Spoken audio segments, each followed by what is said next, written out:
Hi everyone.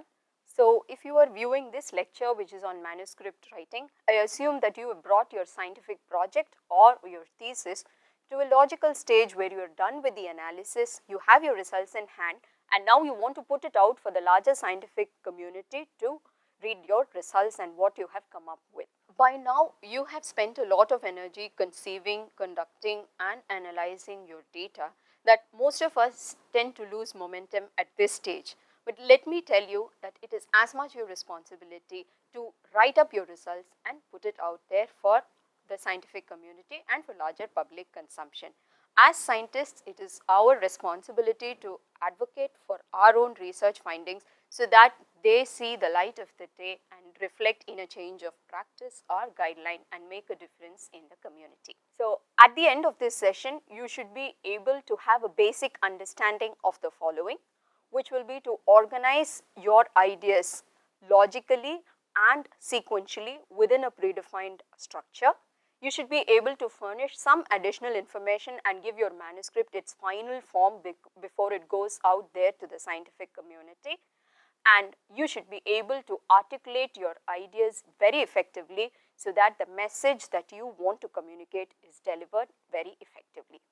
So what is a manuscript? A manuscript is any document that is submitted for publication. It could be a piece of music, it could be a poetry, but here we are talking about scientific manuscripts, which again could fall into a lot of different categories.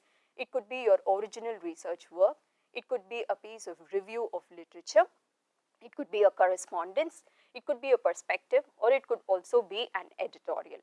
So before we begin writing, so where do you start? So you have traveled so far with your project and you have reached a stage where you want to start writing it. So when do you start? So let us say you should have your final results in the form of tables and figures ready. You should have 2 to 3 central ideas or the key points or recommendations that you want your readers to take home at the end of reading your article. So also you need to have the outline of the argument that you are willing to place before the scientific community through your article. So this essentially would be your starting point. So let us look at the first objective, wherein we will be framing this broad structure within which you would be writing your manuscript, and within each section in this structure, let us say how you would be organizing your ideas logically and sequentially. So in manuscript writing, we broadly talk about the IMRD structure, I for introduction, M for methods, R for results and D for discussion. So in the introduction, it is basically why did you start out or why did you set off in pursuing this particular research question. In methods, you would be talking about what you actually did to answer your research question. In the results section, you would talk about what you found, and in discussion, all of it basically comes together where you try to say what it all means. At this point in the lecture, I would request you to pause and pick up an article which you might have written or any scientific article that is published in a high impact factor journal of your specialty. You could then follow this lecture to see whether each of the sections that we are discussing here alongside the section in that particular article.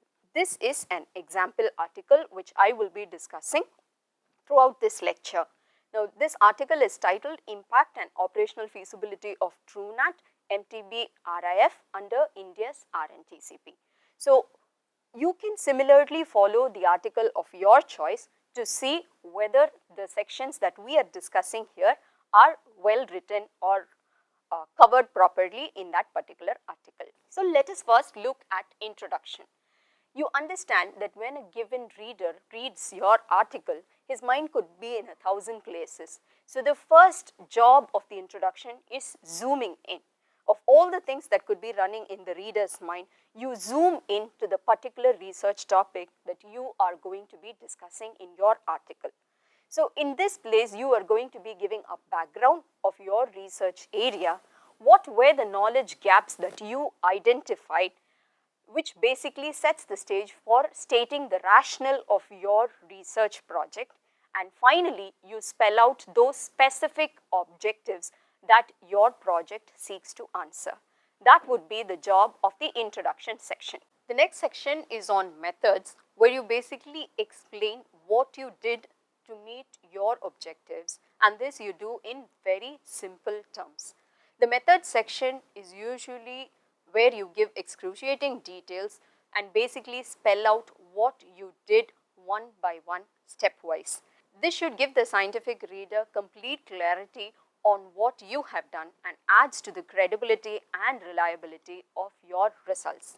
Please note that the methods section could vary from study to study and may have different subsections depending on the study design that you have chosen. So, a broad outline of methods section in an original article would look something like this, where you have a study settings. One should remember that you could have international readers reading your article, so you need to give them a sense of the study setting, a sense of context so that they understand and interpret your results correctly. Then you spell out the study design, the operational definitions that you have used in your study, the sampling strategy, the sample size, the study procedures, which is basically how your study rolled out, how the data was collected, what kind of investigations were performed and all that. The next section would be about data management, which involves both data collection and analysis, and the final section would be about human participants protection, which is basically you explaining what were the ethical principles that you adhered to while conducting your research project. So, it would be good for you to now look at the research article that you have in hand and see what type of research article it is, and if it is an original research article, it should essentially have the sections that we just discussed. Now coming to the results. This could be the briefest section in your article, where you only state what your study found. You are basically presenting your study findings. You could present it as a combination of text and different types of representations. It could be tables, figures, graphs, images, but again you make sure that you don't repeat yourself here and stick to whatever guidelines that your journal is suggesting you in terms of number of tables and number of figures. There is no interpretation or commenting allowed in the results section. So, you plainly state what you have found in your study without delving into trying to comment on it or interpret it, which essentially has to be reserved for the discussion section. So, here is an example where you could see that the results are presented as a combination of text, tables and figures. The next section of your manuscript is the discussion section, which is my most favorite part of any manuscript. I would even go to say that this is the part which requires the most investment from the researcher himself or herself. This is basically where you look at your results and try to make sense of it. It is where you start thinking as an independent researcher and put out your original interpretations and your own inferences from your data. I would say when you write your first complete discussion, I would say it is a coming of age experience and a definite milestone for you as a researcher. So, what is there in the discussion section is first a summary of your key findings. Now, this would be not in more than 3 lines, where you briefly tell what are the key findings that your study has come out with, and those are the findings that you will be exploring further in your discussion. This will be followed by your interpretations of your results and your inferences based on them. Some of us also try to compare our findings with other findings in existing literature. Very often, especially postgraduate students tend to make the mistake of dwelling too much in comparing their results with other existing literature and forget to add their own interpretations and inferences. So, you should be able to balance between comparing your research findings with other findings that exist in literature, but there is more onus on your interpretations and inferences. Now, that is basically why I come to read your article, to know what you think as a researcher. The next section would be on strengths and limitations. Do not tend to try to boast too much, but please feel free to list all the strengths of your study. It could be in terms of study design, it could be a novel methodology or a novel tool or a very remote area. So, whatever it is that is very unique to your study, please mention it under the strengths. The next would be on limitations, where you list the limitations that your study is likely to suffer from. Go easy here with the limitations. Be honest in reporting all the limitations so that the reader is able to bear these limitations in mind while interpreting your study results. Also mention how each of your limitations are likely to or not likely to influence your study results. This will be followed by the conclusions, where you give that one take home result or that one key finding or that one conclusion that you arrive at the end of all your discussion. This would be followed by the recommendation, where you probably go in to suggest how the consumer of your article, which could be a policy maker, which could be a practicing clinician, how he or she is recommended to work on your particular conclusion. Now, very often people make the mistake of concluding something that they have not discussed thus far in the article. So, a quick check here would be to see that their conclusions are in line with what you have studied in your article, and it is based on a very specific result that you have come out with, and it definitely meets one of your primary objectives. So, at this point I would like you to remember that you might have so many results that are coming out of your study, but it is essential not to lose focus. So, it would be a good practice to stick to those central 2 to 3 ideas which we discussed in a slide earlier, and keep your results, your discussions, your conclusion and your recommendation around these central 2 to 3 ideas. This would make it easy for the reader to assimilate your research findings and draw those inferences around those central 2 to 3 ideas that you have in your mind. So, this is what a discussion session looks like. You start off with summary of findings, you interpret, infer, compare, state your strengths and limitations, draw your conclusions and also set out your recommendations. The next section is an abstract or a summary. This is basically a miniature manuscript. An abstract could be a structured abstract or an unstructured abstract. A structured abstract is nothing but your abstract is split into introduction, methods and results, or various journals could have different specifications about the structure you are supposed to follow while writing your abstract.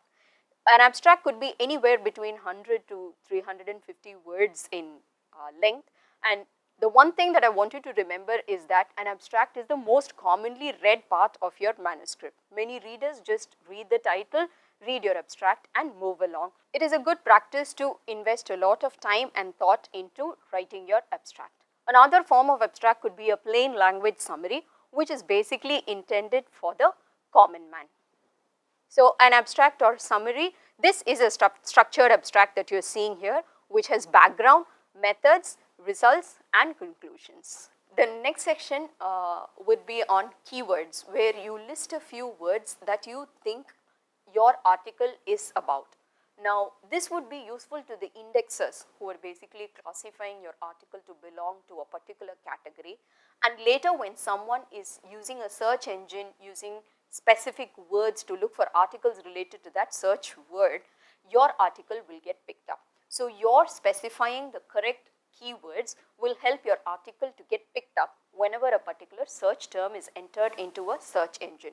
So, specifying the correct keywords for your article ensures that it gets picked up and read more often, and thereby also cited more often if somebody finds your article relevant. Coming to the references, please make sure that all sources of information that you have used in your manuscript are referenced, or you give due credit to the source of information. Please stick to relevant and recent references. For bibliography management, you could take the help of various softwares that are now available to make this otherwise difficult task much easier. You must be aware of the different styles of referencing that are followed. Vancouver, Harvard are some examples that are commonly used. So, basically references, you have in-text citations and the list of references that you provide at the end of your manuscript. The in-text citation is basically the place the exact place within your manuscript where you have referred to a particular source of information, and the list of references that are presented at the end of the manuscript is where you alphabetically arrange or numerically enlist the number of references that you have used in your article. Now, we have basically seen the structure of your manuscript, the I, M, R and D structure. Now, we have to give a little thought about how to logically and sequentially arrange your ideas within these sections within this structure. Now, here we would like you to understand what an argument matrix is. An argument matrix is basically a framework that respects the structure of various sections within your manuscript while also helping you to develop 2 or 3 central ideas that you have fixed through these various sections of your manuscript. It helps these ideas flow naturally through these different sections. So, this is an argument matrix template. So, you list your ideas, idea 1, and this idea travels through the introduction, the methods, the results and the discussion, and even within the discussion where you are summarizing summarizing a given point about this central idea, whether you want to highlight anything about this in the limitations and in the conclusion and recommendations. So, while you stick to these ideas in that order within each section of your manuscript is going to follow a nice, beautiful linear order, and it makes it so much easier for the reader to understand what you are trying to say. Now, let us say you have a certain objective 1. So, please take care that you follow this objective 1 very clearly from the introduction through the methods as to how your methods met objective 1. In your results, how your results try to answer objective 1, and in your discussion, what that particular result about answering objective 1 actually means. So, this is how a central idea flows through the different sections of the manuscript. Now, there are certain optional sections which could later figure in your manuscript. One of this is highlights, where you list key messages from your research.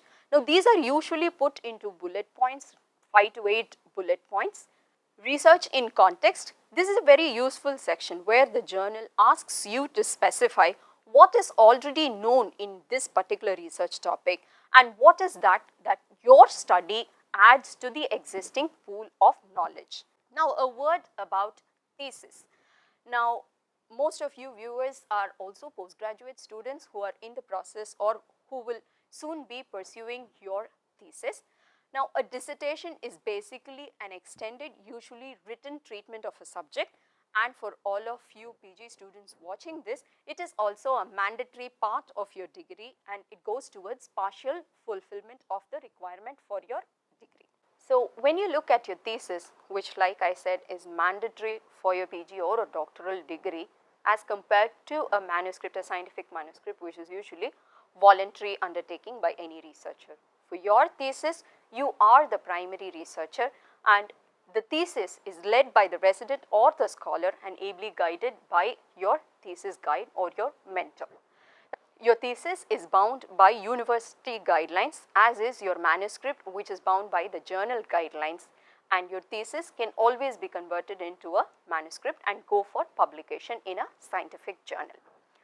So, the broad principles of scientific writing are similar, but there could be differences when you talk about word limit and the length of your thesis versus your manuscript. You have to understand that the target audience for both could be different. Then the structure and sections, while they are broadly similar, a thesis could have certain additional sections which are mandated by your university guidelines. Now we come to the second objective of this session, which is to give your manuscript its final shape by furnishing certain additional information. These will include the title page, where you give certain details about the authors, their affiliations and the word count in your article, the abstract and so forth. Then there is the cover letter, there is the funding source, the declaration of your conflict of interest, the author contributions. Now this is very important, where you specify what each author brought to the table and what is the specific stage at which each author had contributed, and these have to adhere to the ICMJE criteria. Then you have the appendices, the supplementary files, and the acknowledgement, where you put out a word of thank you to all those who had some role in facilitating your research project but did not qualify for authorship. There are a few sections that are only for your thesis but may not have a role in your manuscript. These will be the table of contents and the list of abbreviations, the list of tables, and the list of figures. This is an example of where all the additional information that you submit within your manuscript submission essentially appear in your final manuscript.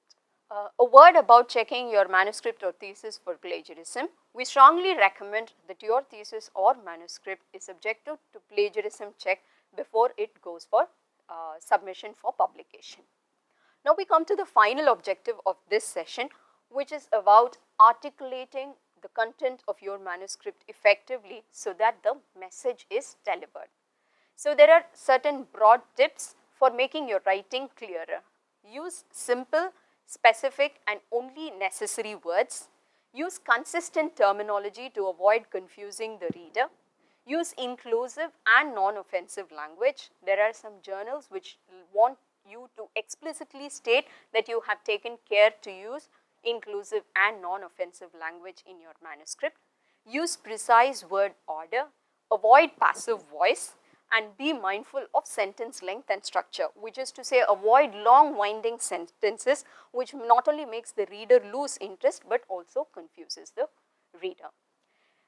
It is a good practice to submit your manuscript or thesis for scientific language editing, wherein a spell check is performed, grammar check is performed, the sentence structure is taken care of, and so is the punctuation. One could use professional services for scientific language editing or resort to the use of certain software which are available for this purpose. Now, as for formatting guidelines, as tiresome as this task may seem, it is very essential that you stick to the font size, the font style, the indent and spacing requirements, the heading style, and the paragraph style as recommended by the journal that you are submitting your manuscript to. Now, there are 6 S of scientific writing which you could use as a pointer when you are writing your manuscript. Keep it simple, short, structured, sequential, strong, and specific. Now, once you've written your draft, put in the additional information to give it its final shape and adhere to all the rules of scientific writing to give it its final shape, then we recommend that you subject it to multiple reviews. So you write, you rewrite, you read it yourself, you review it. One could also take the help of peers or experts who are willing to read your article and give you critical comments to improve the same. Based on these comments, you revise and you submit. We would recommend multiple reviews and revisions of your draft so that your final draft is submission ready. So I would like to leave you with these take-home messages. The first job is, when you are beginning to write your manuscript, please pick those central 2 to 3 ideas around which you are going to weave your manuscript, and those central 2 to 3 key messages which you want the reader to take home with him or her. Then we talked about the structure and sections within a manuscript, the IMRD structure. Then we spoke about fitting your ideas logically within the different sections within the structure. We talked about your scientific writing style and certain general tips and pointers on how to improve your scientific writing style. Please look to and adhere to the guidelines put forth by your university or the journals for your thesis or manuscript respectively. I want you to remember that scientific writing is not just about the skills but also about practice. So please keep at it until you keep getting better at it. So remember, Rome was not built in a day, neither will your manuscript be.